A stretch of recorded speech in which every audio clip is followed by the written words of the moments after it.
Hello, everyone. Thanks for tuning in.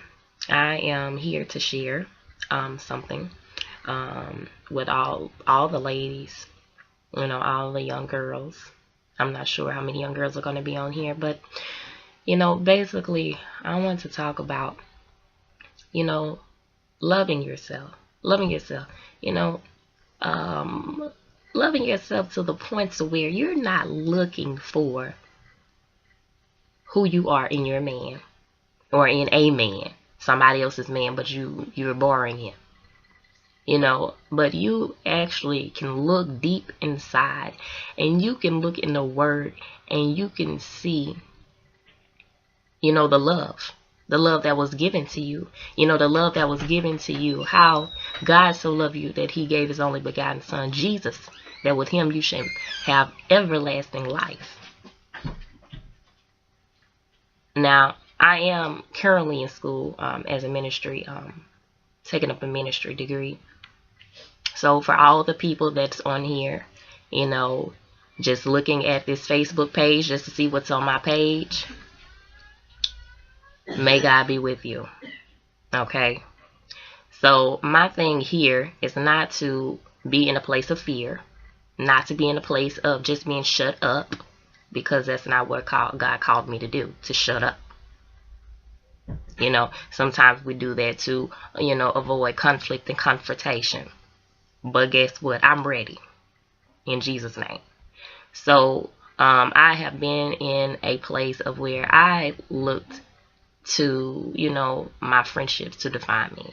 I looked to my spouse to define me.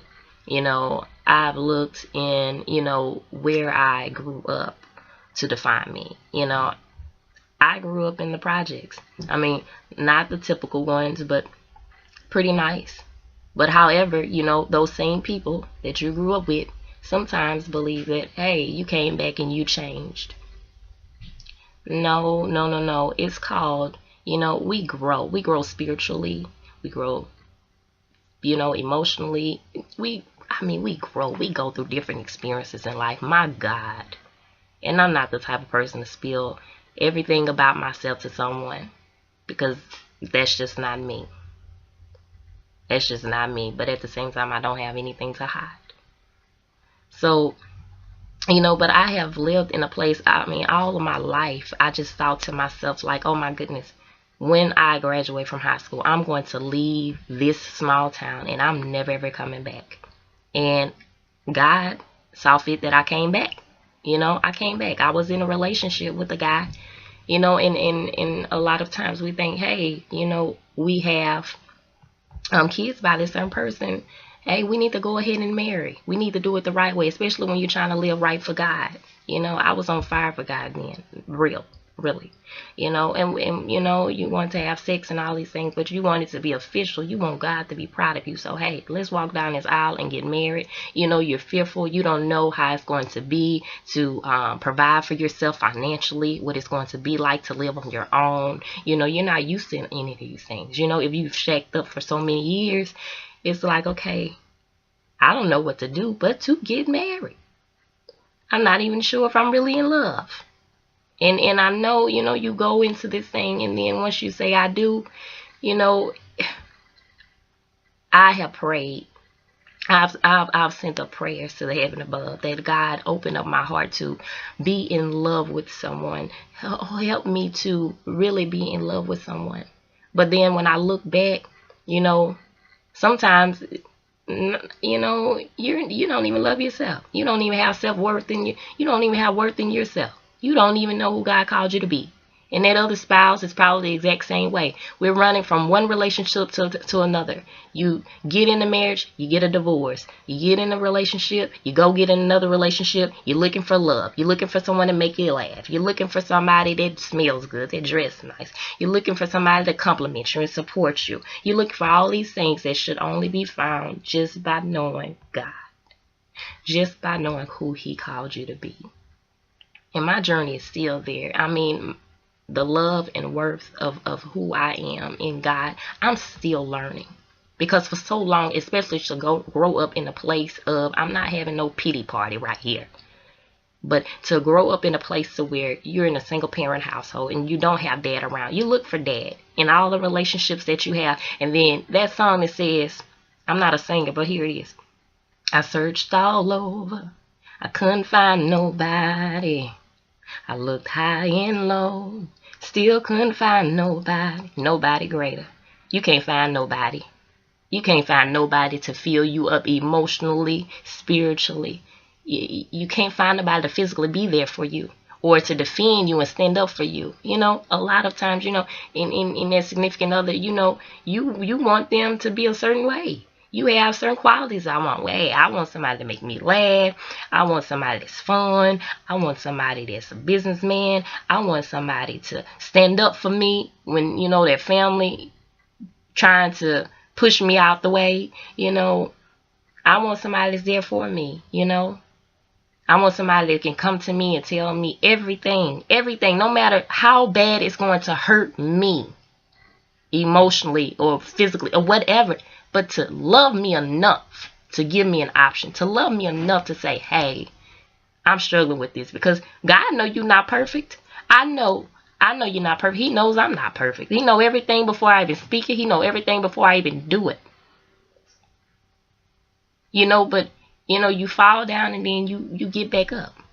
You can't stay down. You got to get back up. And that's where all of the lies, I have been in a season to where I've been lied on.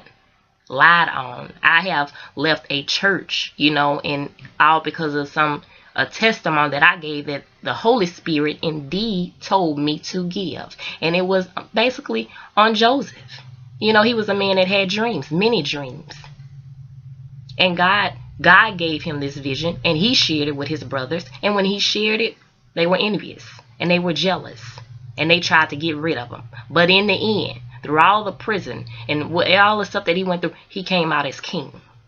So there's no devil in hell, no lie that anyone can ever tell on me, you, or anybody else that can stop you from getting to where God called you to be. But it's just that we have to keep our eyes focused on God. Now, I'm not trying to act holier than thou, because I know some people say, hey, well, you know, they don't even go to church, or they don't even read the Bible, or, you know, let me exclude them. Or, you know, you can go to churches and then it's like a certain person, a certain group of people sit right here, a certain group of people sit right there. I heard that on the radio. You know, you got different people. You got the people in there that's really wanting to know the word and want to know God and want to be changed spiritually. You know, they want to be changed. You know, it's some people in there, they're just gossiping. You know, it's certain people in there, you know, they have no peace. They have no joy. They have the fruits of the Spirit, you know. They hadn't developed that. And your Christian walk, just because you get dipped in the water and baptized, that don't mean you got all those the fruits of the Spirit. You have to bear those through your experiences and through your pain and through being talked about and lied. You know, I mean, it's been so crazy for me this season. So when I do meet new people, I'm thinking in the back of my head, like, dang, have somebody told them some lie on me? You know, because it's something I love being in front of the camera. I really do. That, you know, it's just me. I love wearing makeup. That's really me. You know, I love being girly, feminine. I always have. Love walking the way that I walk, you know, talking the way that I talk. Because that's just me. You know.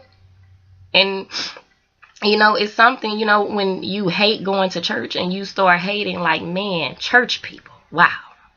You know, but if you have not love in your heart, how in the world can you really say you know God?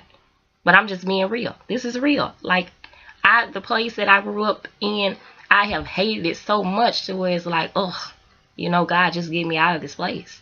I've tried in my own effort to get out, you know, to do this, make this move, take this move, you know, get things going with different business ventures and stuff. And then I noticed that, you know, people are more in tune to saying, who does she think she is? You know, or getting jealous and envious when all we got to do is pull our talents together and come together and make something great. You know, it's something when you have to struggle with a reputation that's set out that the world gave you. You know, but I guess when you get to a place of stop people pleasing, stop caring about what other people think about you, because at the end of the day, what God has for you is for you. It don't matter about the opinions. It don't matter about the backbiting, the backstabbing, the lies. Even if you done took amends and you done said you were sorry and you know you didn't do nothing, but you said you were sorry and it's still in the air. You know, God tests us. He tests our faith, and he tests every single thing. Our faith, and are we going to withstand? All those things. When you look at the people in the Bible, you look at Joseph. All that stuff he went through. He had to go through to get to. And sometimes I think to myself, oh Lord, oh there they go. I don't feel bothered today. I don't want to go through that. I don't like being around this person. You get these ugly looks. But I guess, it's learning to trust in God. And that's what I knew. That's what I knew. God will send you messages through people. He will send you messages through a flower, if you're looking at it right. So, this too shall pass. So, I would not be defeated. I would not be defeated, by anything, Watch me, observe me, do whatever you feel like you need to do. But most importantly, our inheritance is not here on earth. And where we're going is not up to man's approval. And church is not a popularity show or contest. We can't be, we live to promote people because of social status, because of, where they work, where they live, what they drive. We live to promote people because of those things. And it's something, because, we should really take our time to actually, it makes sense to actually take our time to actually get to know something or a situation for yourself than to be fearful people pretty much crowd behind everybody else. I believe this. I'm going to stick to this, So, this is just something that I just wanted to share, and if it could help you, then it helped you. And if it couldn't, then sorry about that for you. So, all right. Thanks for watching. Good day.